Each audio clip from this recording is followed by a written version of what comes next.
बिस्मिल्लाहिर्रहमानिर्रहीम, अस्सलाम वालेकुम व्यूअर्स। कोई भी इंसान, बिलखुसूस कोई भी मुसलमान इस बात पर खुश नहीं हो सकता, बगले नहीं बजा सकता कि आज ईरान और अरब वर्ल्ड आमने सामने आ चुके हैं।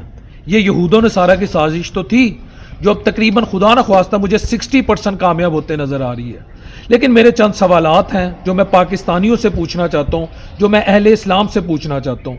हमें सारी उम्र ये बताया गया या एक ख़ास तबका हमें समझाता रहा कि जी ईरान जो है ना वो इस खित्ते में अमेरिका का एजेंट है, ईरान इस खित्ते में इजराइल का एजेंट है, ईरान मुसलमानों की तरक्की नहीं चाहता, ईरान मुस्लिम ममालिक में जितने भी मसाइल हैं सबके पीछे ईरान है, ईरान फसाद की जड़ है, ईरान बोन ऑफ कंटेंशन है। लेकिन हमने तो ये देखा कि ईरान पर हमला जो हो रहा है वो इजराइल कर रहा है, ईरान पर हमला जो हो रहा है वो अमेरिका कर रहा है। जितनी भी सहूनी कुव्वतें हैं, जो उनका मीडिया है, जो दज्जाली फोर्सेस हैं, वो ईरान पर हमला कर रही हैं।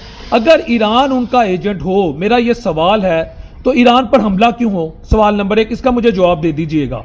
बड़े बड़े मोतबर लोग हमें ये समझाते रहे कि जी ईरान एजेंट है, ईरान पीछे है, ईरान से बचो। एक बात। दूसरी बात, फिर हमें ये बताएं, मैं ये सवाल करना चाहता हूँ as a student of global politics, कि ईरान में एक भी अमरीकी अड्डा है, ईरान में एक भी इजरायली अड्डा है, ईरान में कोई अमरीकी एयरबेस, ईरान में कोई इजरायली एयरबेस, उनके कोई मिलिट्री अड्डे, उनकी कोई नेवी को फैसिलिटेशन करने के लिए ईरानियन गवर्नमेंट ने उन्हें सपोर्ट किया हो? ये मेरा सवाल है। अगर तो है तो प्लीज मुझे जरूर कमेंट सेक्शन में बताइएगा। अगर नहीं है तो फिर मेरा ये सवाल है, वो अमरीकी एयरबेसिस कहां पर हैं, अमरीकी अड्डे कहां पर हैं? अगर वो बदकिस्मती से गल्फ ममालिक में हैं, कतर में है, ओमान में है, बहरीन में है, यूएई में है, उन्होंने तो उनके साथ बेशतर जो अरब ममालिक है उन्होंने तो इसराइल के साथ डिप्लोमेटिक रिलेशन भी कायम कर लिए हैं, तो क्यों हैं वो अड्डे? वहां फलस्तीन को आजाद करवाने के लिए बनाए गए हैं, वो उम्मत मुस्लिमा के मसाइल को हल करने के लिए बनाए गए हैं, वो गजा के मुसलमानों के जो अजियतनाक जिंदगी है, जो उनका सब कुछ बंद कर दिया गया, उनको वाटर सप्लाई, उनको फूड सप्लाई, उनको मेडिकल फैसिलिटीज देने के लिए बनाए गए हैं। मेरा यह सवाल है, उससे मुसलमानों को किस हद तक फैसिलिटी हुई है? यह मैं सवाल तमाम आलम इस्लाम से करता हूं, हमारे उलमा इकराम से भी मैं ये करता हूं। मैं वो पाकिस्तानी हूं या वो मैं मुसलमान हूं जो इस बात पे बिलीव ही नहीं करता कि ईरान सऊदी अरेबिया पे हमला करे या सऊदी अरेबिया ईरान पर हमला करे। एज ए मुस्लिम मुझे ये इससे इस्लाम का ही नुकसान है, इससे मुसलमानों का ही नुकसान है। लेकिन सवाल करना तो मेरा हक है कि नहीं है? अब ईरानियन गवर्नमेंट ने यह दावा किया है कि जो उसके गैस के सबसे बड़े जखायर है, वहां पर जो हमला हुआ है उसके लिए कतर की सरजमीन का इस्तेमाल हुआ है। क्या कतरी गवर्नमेंट ने ईरानी गवर्नमेंट को कोई ऐसे एविडेंस दिए हैं कि उसके इस दावे की नफी हो सके?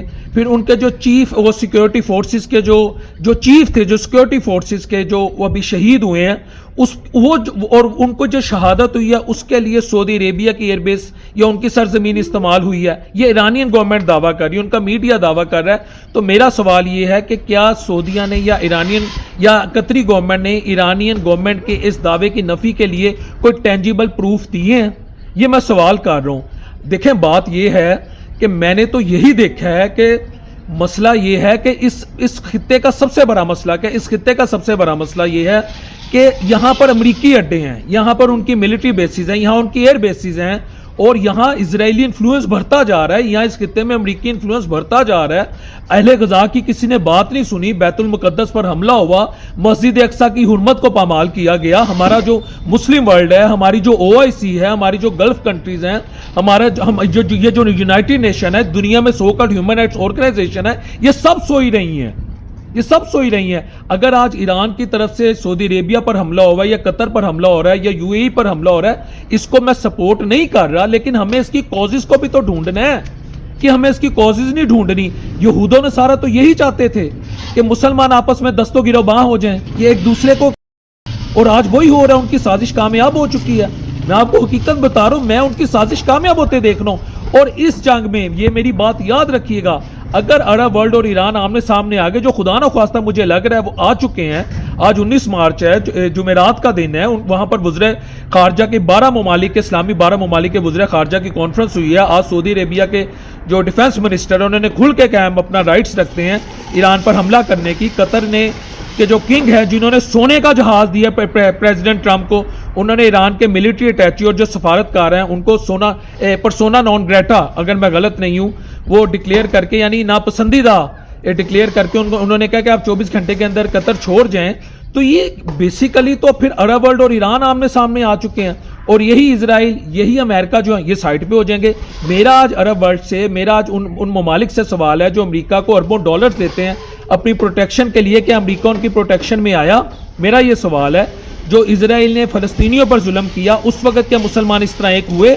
उस वक्त क्या इस तरह प्रेस कॉन्फ्रेंस की गई? मेरा ये सवाल बनता है। कहने का मकसद ये है, आप आपस में लड़ेंगे, एक दूसरे के साथ दस्तों गिरबां होंगे, तो इसका फ़ायदा मेरा ख्याल है उन्हीं कुव्वतों को होगा, यहूदो नसारा को होगा। ईरान, देखिए मैं एक बात बताऊं, अगर खुदा न ख्वास्ता ईरान और अरब वर्ल्ड आमने सामने आ जाते तो इसका अरब वर्ल्ड को भी इररिपेयरेबल लॉस होगा। ईरान पे तो इकोनॉमिक सैंक्शंस हैं, ईरान तो माशी तौर पे इतना वो स्टेबल नहीं है, ईरान की इकोनॉमी को इतना फर्क नहीं पड़ेगा, लेकिन अरब वर्ल्ड है, कतर है, सऊदी अरेबिया है, दीगर ममालिक हैं, खुदा ना ख्वास्ता वहां अगर ईरान की तरफ से उनके इंफ्रास्ट्रक्चर पर या वहां की सिविलियन पॉपुलेशन पर अल्लाह ना करे, मैं कहता हूं इनको आपस में दस्तों गिरबाई, एक दूसरे से लड़ाई नहीं करनी चाहिए, जंग नहीं करनी चाहिए। अगर ऐसा हो जाता है तो इसका बहुत बड़ा नुकसान होगा। ये जो एनर्जी हमें नजर आ रही है, जो पाकिस्तान का तो 70 से 80% क्रूड ऑयल आता ही मिडल ईस्ट से है, पाकिस्तान जैसे ममालिक क्या करेंगे, हमारा आम आदमी क्या करेगा? तो असल इशू पर आए, यूनिटी ये शो करें कि अमेरिका को कहे भाई तुम सबसे पहले यहां से जाओ, आपकी ये जंग जो है ये नाजायज जंग है। अमेरिकन काउंटर टेररिज्म डिपार्टमेंट का जो सीनियर ऑफिसर है वो इसको ऑन नहीं कर रहा, ईयू इसको ऑन नहीं कर रही, नेटो इसको ऑन नहीं कर रहा, बहुत सारे ममालिक इसको ऑन नहीं कर रहे, वो कहते हैं हमने इस जंग में शामिल नहीं होना। लेकिन यहूदो नसारा ने अरब वर्ल्ड और ईरान को आमने सामने कर दिया है, और अब उनकी ये ख्वाहिश है कि पाकिस्तान भी इस जंग में कूदे। मुझे उम्मीद है कि पाकिस्तान इस आग पर पानी डालने की कोशिश करेगा, पार्टी नहीं बनेगा। हमारे लिए सऊदी अरेबिया हमारा ब्रादर इस्लामी मुल्क है, ईरान भी हमारा ब्रादर इस्लामी मुल्क है, हमसाया मुल्क है, ये दोनों मुल्क हमारे लिए कीमती हैं।